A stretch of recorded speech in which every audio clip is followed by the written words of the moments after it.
Assalamualaikum warahmatullahi wabarakatuh. Perkenalkan, nama saya Artas Rahayu dengan NIM 30118111003, kelas 18 akuntansi 1. Di sini saya akan mempresentasikan hasil analisis jurnal internasional yang berjudul Personality, Leader Behavior and Overdoing It, yang ditulis oleh Robert B. Kaiser dan Joy C. Hogan. Presentasi ini diperuntukkan untuk memenuhi tugas mata kuliah kepemimpinan. Kemudian, yang akan saya bahas pada presentasi kali ini, yang pertama ada latar belakang masalah. Kemudian ada kepribadian dan perilaku pemimpin. Yang ketiga, prediksi perilaku pemimpin kepribadian. Kemudian hasil, implikasi praktis, dan diskusi.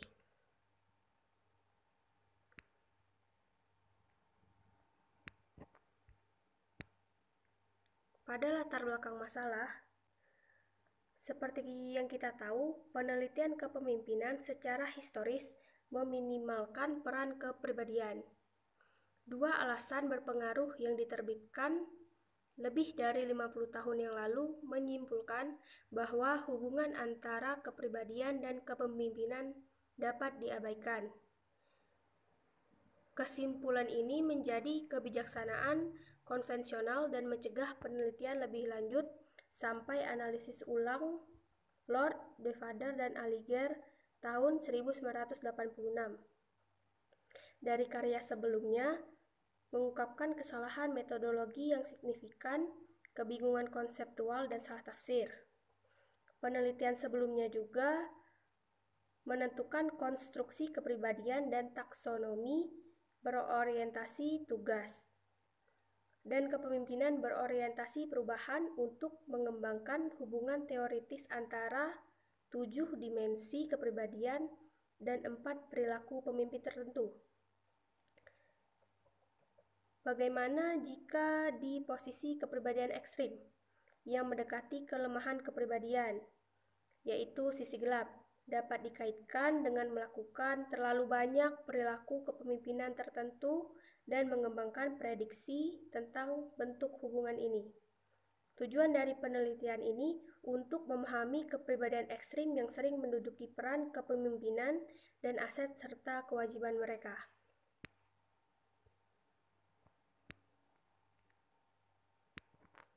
Kemudian selanjutnya adalah kepemimpinan yang berisi kepribadian dan perilaku pemimpin. Kepribadian ialah cara-cara karakteristik menanggapi lingkungan dan melibatkan disposisi untuk berpikir, merasa, dan berperilaku dengan cara tertentu, menurut Roberts tahun 2006. Sejauh mana perilaku itu Sejauh mana perilaku pemimpin merupakan ekspresi kepribadian? Sebagian merupakan fungsi dari pemimpin yang mengatur perilakunya secara otomatis atau versus terkontrol. Berdasarkan kepribadian dan perilaku pemimpin, bisa peneliti simpulkan fokus pada salah satu sifat pemimpin atau perilaku pemimpin, tetapi terlepas dari keterkaitan sifat dan perilaku konseptual, sehingga para peneliti jarang mempertimbangkan keduanya sekaligus.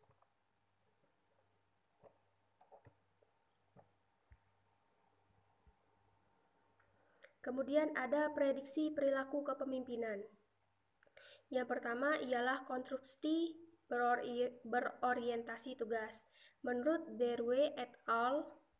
Tahun 2011, 5 besar ciri kepribadian dan stabilitas emosional adalah 2 faktor yang paling penting dalam perilaku pemimpin yang berorientasi pada tugas. Kemudian ada konstruksi yang berorientasi pada perubahan keterbukaan intelek FFM atau 5 besar dari kepribadian adalah faktor yang paling erat kaitannya dengan perubahan, menurut Mocrae tahun 1993. Nah, pada penelitian terbaru, lebih banyak pertanyaan tentang hubungan antara kepribadian dan kekuatan yang digunakan secara berlebihan. Misalnya, dimensi kepribadian apa selain kesadaran, stabilitas emosional, dan ketegasan yang mungkin juga kontraproduktif di titik ekstrim. Pada prediksi perilaku pemimpin kepribadian juga menunjukkan adanya dimensi kinerja yang relevan sesuai dengan konstruksi mendasarinya untuk mengidentifikasi hubungan kepribadian kinerja yang bermakna. Penelitian sebelumnya menunjukkan bahwa dua aspek, yaitu ambisi dan pergaulan. Tetapi, dua aspek ini setelah diteliti, hanya ambisi yang berpengaruh kepada kinerja pemimpin, sedangkan pergaulan tidak berpengaruh sama sekali.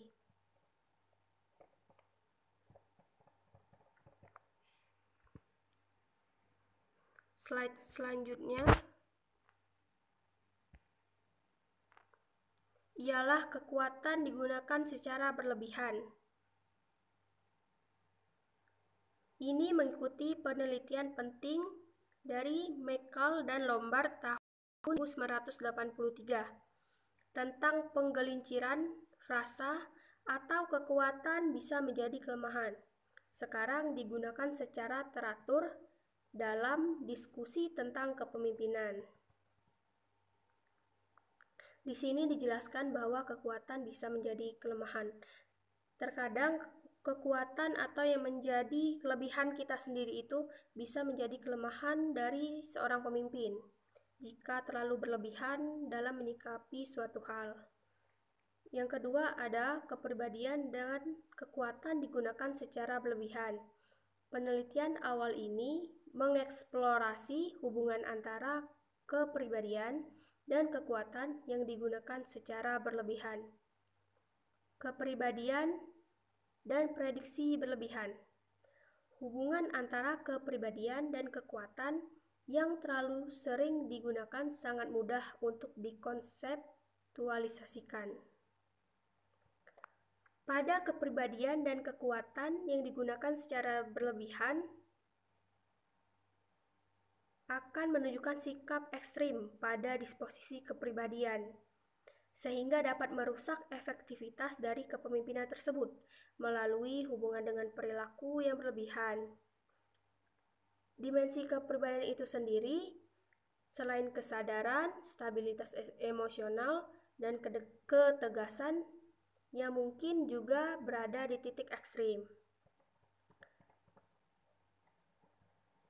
Pada kepribadian dan prediksi berlebihan, jika tidak mampu menahan kecenderungan untuk menegaskan otoritas, namun juga sangat ekstrim rendah ketegasan, dapat dikaitkan dengan perilaku berlebihan dalam bentuk lain.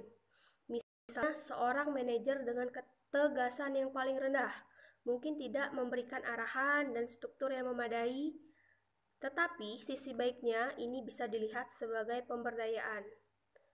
Ada juga sisi negatifnya, bisa dikatakan sebagai pelepasan otoritas. Kemudian hasil. Dalam hal hasil substantif, analisis regresi menunjukkan bahwa forceful leadership atau kekuatan pemimpin berhubungan positif dengan ambisi dan berhubungan negatif dengan interpersonal sensitif dan penyesuaian.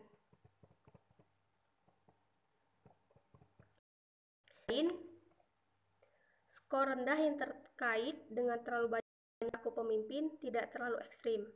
Dalam kasus di mana hubungan kepribadian perilaku negatif, skor kepribadian di sekitar 34 atau rata-rata dikaitkan dengan perilaku yang berbanding terbalik.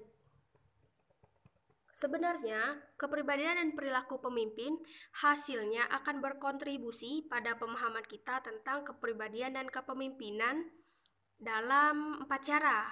Yang pertama, mereka menekankan bagaimana kepribadian tidak hanya terkait dengan persepsi kepemimpinan, tetapi juga dengan cara kepemimpinan dijalankan. Kedua, hasil mereplikasi temuan sebelumnya tentang dimensi yang terkait dengan berbagai kategori perilaku pemimpin. Kemudian yang ketiga, bahwa perilaku terkait dengan profil kepribadian yang berlawanan, sehingga dapat menimbulkan beberapa implikasi provokatif yang bukan bagian dari teori arus utama. Sehingga temuan kami menjelaskan peran yang dimainkan kepribadian tentang bagaimana kekuatan bisa menjadi kelemahan.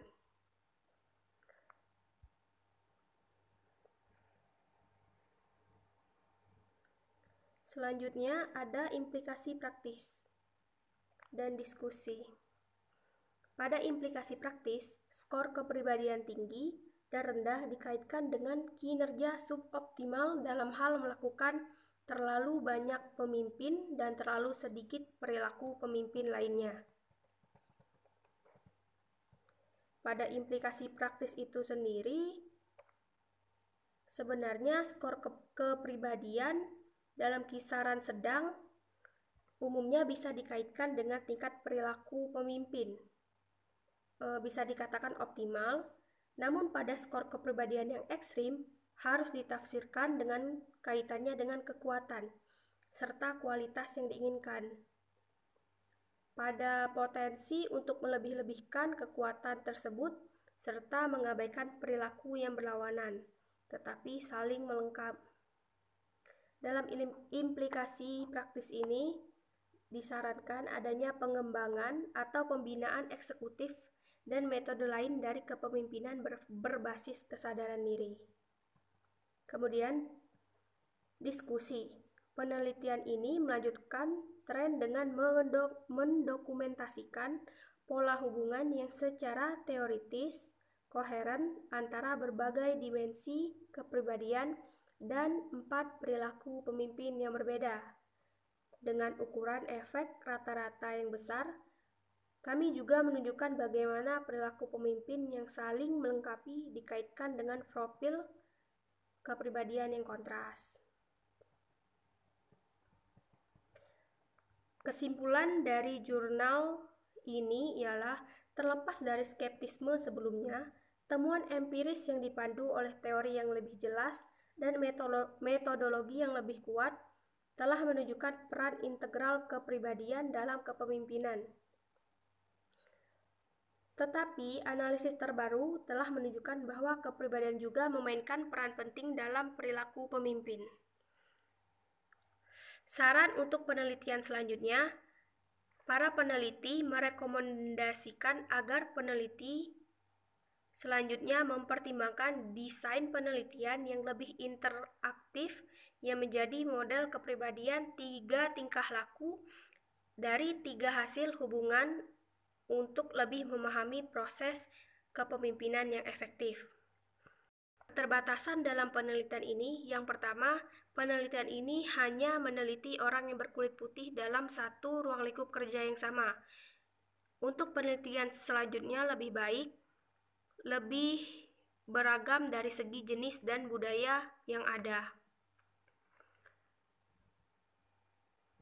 Mungkin hanya itu yang dapat saya sampaikan. Semoga presentasi saya bermanfaat. Terima kasih.